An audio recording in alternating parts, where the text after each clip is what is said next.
আমি ছবিটা দেখছিলাম, স্ক্রিনে আপনারাও দেখছেন। একটা হাস্যোজ্জ্বল ছবি নরেন্দ্র মোদী এবং শেখ হাসিনার।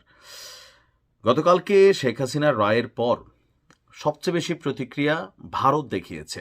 কারণ এই মুহূর্তে ভারতে শেখ হাসিনা অবস্থান করছেন এবং ভারতের রাজনৈতিক দল হিসেবে যারা ক্ষমতাসীন আছেন বা রাষ্ট্র হিসাবে যারা মানে ভারতের জনগণ আছেন, তাদের মধ্যে একটা ইনফ্লুয়েন্স অথবা একটা থট কিন্তু কাজ করছে যে বর্তমান বাংলাদেশ ভারতের জন্য নিরাপদ না। এখানে দরকার হচ্ছে শেখ হাসিনার সরকার অথবা তাদের মিত্রশক্তি অথবা তাদেরকে সমীহ করে এমন শক্তি দরকার যেন ভারত কোনোভাবেই উত্তেজিত অথবা কোনো রকম অ্যাক্টিভিটিস এখান থেকে অদূর ভবিষ্যতে না হয়। তো এই যে বিষয়গুলো এখন ভারতের যে প্রতিক্রিয়া সেটা যদি আমরা একটু দেখি, ভারতের শীর্ষস্থানীয় কর্মকর্তারা আন্তর্জাতিক গণমাধ্যম বিবিসিকে একটা বক্তব্য দিয়েছেন। এখানে অনেকের নাম আসছে, অনেকের আবার নাম আসে নাই। বলা হচ্ছে যে এই রায়ের ফলে যে রায়টা হয়েছে, সরকার বলছে যে ভারতের কাছ থেকে শেখ হাসিনাকে ফিরিয়ে আনার জন্য তারা এখন আবার আবেদন করবে, প্রসেসিং করবে, কয়েকটা উপায়ও তারা বের করছে, বন্দি প্রত্যর্পণ চুক্তি সহ বেশ কিছু বক্তব্য গণমাধ্যমে উঠে আসছে। এই সকল কিছুর পরে ভারতের শীর্ষস্থানীয় কর্মকর্তারা আভাস দিয়েছে যে এই রায়ের ফলে শেখ হাসিনাকে নিয়ে দিল্লির অবস্থান আদৌ বদলাচ্ছে না এবং তাকে বাংলাদেশের হাতে তুলে দেওয়ারও কোনো প্রশ্নই নেই। বস্তুত শেখ হাসিনা এই পর্বে যখন থেকে ভারতে পা রেখেছেন, অর্থাৎ 5ই আগস্ট থেকে আজকের দিন পর্যন্ত তাকে ভারত আপনার সর্বোচ্চ সিকিউরিটি দিয়ে, এমনকি সজীবজের জয়ের লাস্টে একটা বক্তব্য শুনছেন যে রাষ্ট্রপ্রধানের মতন মূল্যায়ন করে, নিরাপত্তা দিয়ে, গুরুত্ব দিয়ে ভারত তাকে কিন্তু আশ্রয় প্রশ্রয় দিয়ে রেখেছে। পাশাপাশি এই রায়ের ফলে যেই সিদ্ধান্তটা আসতে যাচ্ছে, ভারত কখনোই আপনার শেখ হাসিনাকে ফেরত দেবে না। রায় হয়েছে সেটা রায়, এটাকে কার্যকরের কোনো রকম সুযোগ নেই। একটা বিশেষ পরিস্থিতিতে কি বলে যে শেখ হাসিনার সুরক্ষা এবং নিরাপত্তার কথা ভেবে তাকে সাময়িক আশ্রয় দেওয়া হয়েছিল, কিন্তু যখন এই রায় আসলো বা সাম্প্রতিক যে পরিস্থিতি তৈরি হয়েছে বাংলাদেশে, সেখান থেকে ভারতের মাটিতে তাকে আপাতত রেখে দেওয়ার সিদ্ধান্ত।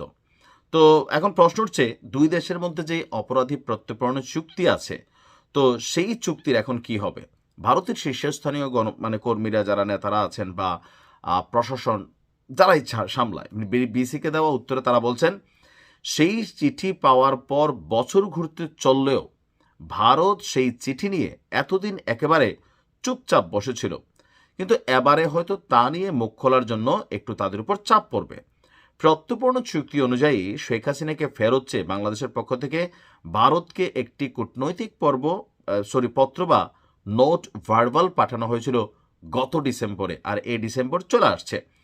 তার মাত্র 2 দিনের মধ্যে সেই নোট ভার্বালের প্রাপ্তি স্বীকারোক্তি দিলেও এরপরে নয়াদিল্লি আনুষ্ঠানিকভাবে এটা নিয়ে একটা টু শব্দ করে নাই। তবে একান্ত আলোচনায় ভারতের পররাষ্ট্র বা স্বরাষ্ট্র মন্ত্রণালয়ের কর্মকর্তারা বারবারই বলছেন যে এই চুক্তির হাজারটা ফাঁকফোকর কাজে লাগিয়ে এই যে হস্তান্তরের অনুরোধ, সেটা নাকচ করার অথবা দিনের পর দিন ঝুলিয়ে রেখে কালক্ষেপণ করার অজস্র সুযোগ আছে ভারতের হাতে। প্রয়োজন হলে ভারত যে কোনো সময় আপনার সেই রাস্তাও নিতে পারে। অর্থাৎ বিবিসির যে সাক্ষাৎকারটাতে বক্তব্য আসছে, এখানে ফাঁকফোকরগুলো একটু সামনে আসছে যে যাকে হস্তান্তরের জন্য অনুরোধ জানানো হচ্ছে তার বিরুদ্ধে অভিযোগটা যদি রাজনৈতিক প্রকৃতির হয়, তাহলে সেই অনুরোধ খারিজ করা যাবে। এখন সারা পৃথিবী আমরা রাজনৈতিকভাবে একটা জিনিস তো এখানে অ্যাস্টাবলিশ, ভারত, বাংলাদেশ, পাকিস্তান, সেখানে যে যখন সরকারে থাকে সে বিপরীত দলে যারা থাকে, বিরোধী দলে যারা থাকে, তাদেরকে রাজনীতি সহ একদম সমূলে উৎপাটন করার একটা প্রবণতা তারা কিন্তু করে। আবার যখন ক্ষমতার পরিবর্তন হয় তখন তাদের জন্য বিপরীত দলগুলা বা বিরোধী দলগুলা ঠিক একই কাজ করে। সো শেখ হাসিনার যে মামলাগুলো, শেখ হাসিনা মনে করছেন যেগুলো রাজনৈতিক মামলা, বাংলাদেশের অনেক জনগণ মনে করছেন এটা রাজনৈতিক মামলা, কিন্তু যখন প্রসিকিউশন থেকে বলা হচ্ছে না এটা সুস্পষ্ট মামলা, এটার বিরুদ্ধে তার ফাঁসি হতে পারে বা 1000-12 ফাঁসি দেওয়া লাগতে পারে, এরকম নানাবিধ শব্দ আছে। তবে ভারত মনে করছে যে এটা হচ্ছে একটা রাজনৈতিক মামলা। রাজনৈতিক তবে কোনো অপরাধের অভিযোগকে রাজনৈতিক বলা যাবে না, সেই তালিকাও বেশ লম্বা।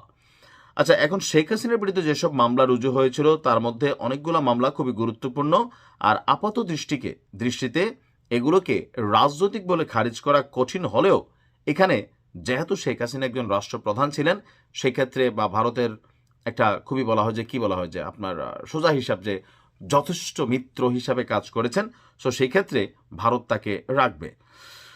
আবার কোনো অভিযুক্তের হস্তান্তর চাওয়ার সময় অনুরোধকারী দেশকে সেই সব অভিযোগের পক্ষে কোনো সাক্ষ্য প্রমাণ পেশ না করলেও চলবে, গ্রেপ্তারি পরোয়ানা জারি করলে সেটিকে বৈধ অনুরোধ হিসাবে ধরা হবে।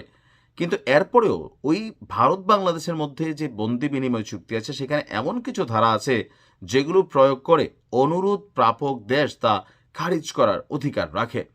তো এখন বুঝতেই পারছেন যে শেখ হাসিনাকে ভারত ফেরত দিবে না, আর এই রায়ের পরে শতভাগ ফেরত দিবেই না, আর ইউনূস সরকারের কাছে ভুলেও দিবে না। অদূর ভবিষ্যতে হয়তোবা এখানে ভিন্ন কিছু ঘটলেও ঘটতে পারে, সময় বলে দিবে। ভালো থাকুন, আসসালামু আলাইকুম।